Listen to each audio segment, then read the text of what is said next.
Good morning विद्यार्थी मित्रों, ધોરણ 8 વિષય હિન્દીની અંદર આજે આપણે પાઠ 4 કર્મયોગી લાલ બહાદુર શાસ્ત્રી ભણીશું।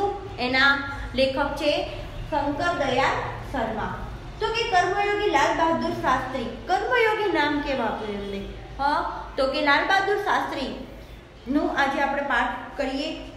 देखो यहाँ पर हम शंकर दयाल शर्मा का परिचय लेते हैं।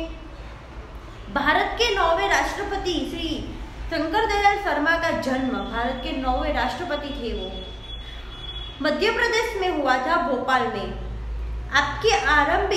उनकी आरंभिक शिक्षा मध्य प्रदेश में हुई। आगे की पढ़ाई आपने क्रमशः आगरा, इलाहाबाद तथा लखनऊ विश्वविद्यालय में की तथा MA LLB की उपाधियां प्राप्त की।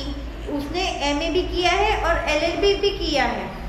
बाद में कैम्ब्रिज विश्वविद्यालय से PhD की उपाधि अर्जित की और वहीं पर 1 वर्ष तक प्रवक्ता रहे थे। तत्पश्चात भारत लौटकर आप राजनीति में सक्रिय हुए। विधायक और सांसद के रूप में आरंभ हुई आपकी राजनीतिक यात्रा। राज्यपाल, उपराष्ट्रपति और राष्ट्रपति के सर्वोच्च पद पर जाकर समाप्त हुई।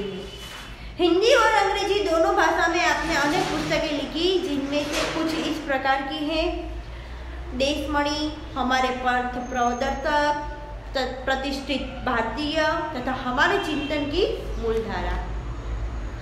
कर्मयोगी लाल बहादुर शास्त्री रेखा चित्रों में लेखक शास्त्री जी के व्यक्तित्व का विश्लेषण करते हुए यह निष्कर्ष प्रस्तुत करते हैं कि अपनी कर्मठता के गुण के कारण लाल बहादुर शास्त्री एक अति सामान्य परिवार से उठकर देश के प्रधानमंत्री तक पहुंचे। वे कर्म को ही ईश्वर मानते थे। देखो, कर्म अच्छा करना उनके लिए ईश्वर मानते थे। कर्म के प्रति अटल आस्था एवं संपूर्ण समर्पण उनके जीवन विकास का मूलधारा था। इस इकाई में समाविष्ट मूल्य, समर्पण भावना, कर्तव्य निष्ठा, कर्मठता, सेवा सब कुछ दिखाया गया है। तो देखते हैं हम यहाँ पर कहानी इकाई देखते हैं। शास्त्री जी के नाम के साथ कर्मयोगी विशेषण जोड़ना बिल्कुल उपयुक्त है। शास्त्री जी के नाम के आगे कर्मयोगी जोड़ना उपयुक्त है, क्योंकि मुझे तो इनका सारा जीवन ही कर्म से भरा मालूम पड़ता है। शास्त्री जी सामान्य परिवार से ऊपर उठकर देश के प्रधानमंत्री के जिस महत्वपूर्ण पद तक पहुंचे, इसका रहस्य उनके कर्मयोगी होने में ही छिपा हुआ है। वे उन लोगों में भी नहीं थे जो भाग्य पर भरोसा करके बैठ रहते थे और अचानक कभी सफलता मिल जाती, बल्कि वे उन लोगों में से थे जिनको अपनी हथेली की लकीरों के बजाय अपने चिंतन और कर्म की शक्ति पर अधिक भरोसा होता था और वह क्रमशः अपने जीवन का रास्ता बनाते हुए आगे बढ़ते हैं। देखो, यह वो नहीं थे मनुष्य जो कर्म नसीब के आधार पर बैठे रहते और अचानक उनका कर्म हो जाता, लेकिन वह क्या थे? कर्म की जा और सफलता अपने आप मिलेगी। शास्त्री जी के लिए कर्म ही ईश्वर था और इसके प्रति बिना किसी फल की आशा किए संपूर्ण भाव से समर्पित रहते थे। कोई भी आशा करना उनके लिए नहीं थी। यह तब कि जब भी उन्हें फल की प्राप्ति के अवसर मिले, तब भी उन्होंने उस और हमेशा उपयुक्त दृष्टि ही रखी। उनका जीवन दर्शन गीता के निष्काम कर्मयोगी का प्रतिरूप था। इसलिए मैं समझता हूँ कि उन्हें केवल कर्मयोगी की बजाय निष्काम कर्मयोगी कहना कहीं अधिक उपयुक्त होगा। अपने उद्देश्य के प्रति दृढ़ आस्था, उस उद्देश्य को प्राप्त करने के लिए कर्म का भाव तथा उस कर्म के प्रति संपूर्ण समर्पण, ये 3 बातें मुझे उनके संपूर्ण चरित्र तथा जीवन दर्शन में दिखाई पड़ती हैं।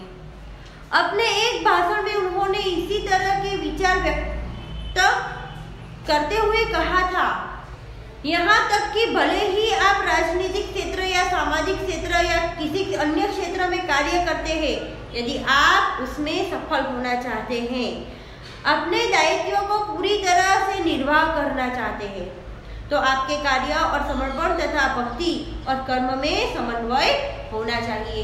क्या कहते हैं कि भले ही आप राजनीतिक कार्य और या समाज क्षेत्र के कार्य में कार्य करें, लेकिन उसमें सफल होना चाहते थे। मैं शास्त्री जी की सफलता का रहस्य उनके इसी महत्वपूर्ण चिंतन में मानता हूँ। साथ ही यह भी मानता हूँ कि किसी भी व्यक्ति, समाज और देश के विकास का रहस्य इसी भक्ति और कर्म में, सिद्धांत में निहित है।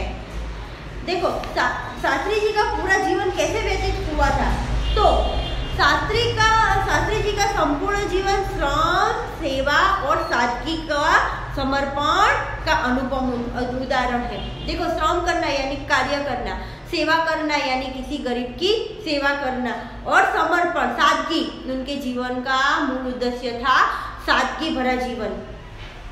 उनके ये गुण केवल उनके कार्यों और विचारों में ही अभिव्यक्ति नहीं पाते थे, बल्कि उनको देखने से ही इन सभी भावों का एहसास हो जाता था।